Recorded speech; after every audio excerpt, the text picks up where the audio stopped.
What's up guys, EJ here, and today I'm going to give you my Twixtor settings for smooth Twixtor that's not choppy at all.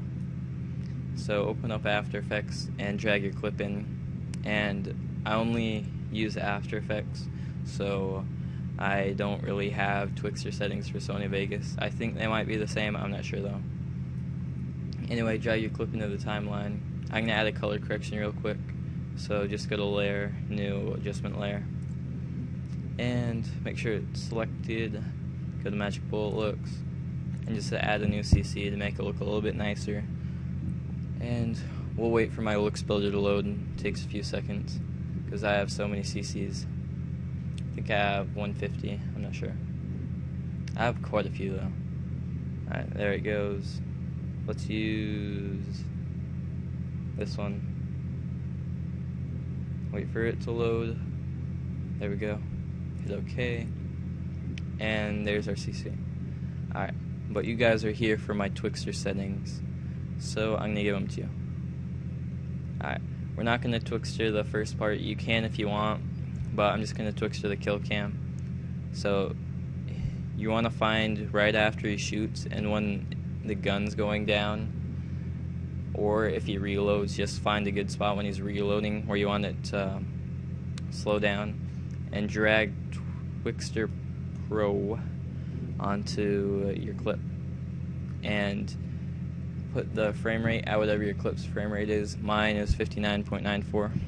You can check what the frame rate is by going to Project and looking at the library and clicking on your clip, and right here it shows what the frame rate is if you're not sure.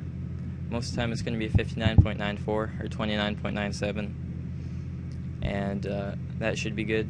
Just make sure it's on the correct one. And I leave all the rest of these settings the same except for inverse. I put that on inverse with Smart Blend. And right here I click this so it's turned on, and there's like that dark background to it. And now keyframe the speed at 100%. Go forward like 3 frames, 1, 2, 3. And keyframe it at 2.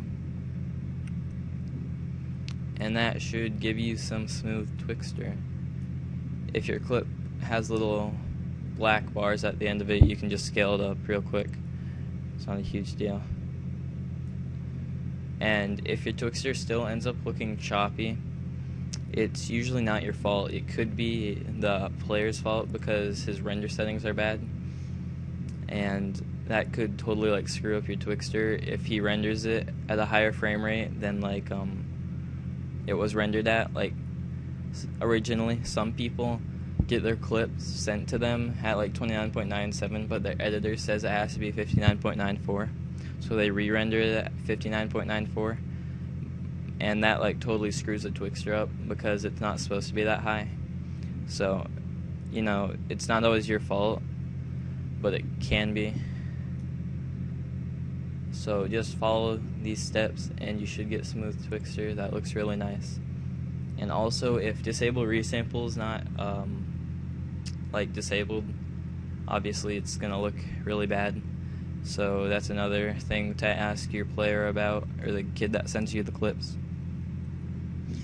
But I'm just gonna render this out, and I'll give you my render settings at a later video if you guys want them. And talk to you guys next time. Good job, team. Get ready for the next round. Good job for this whole threat.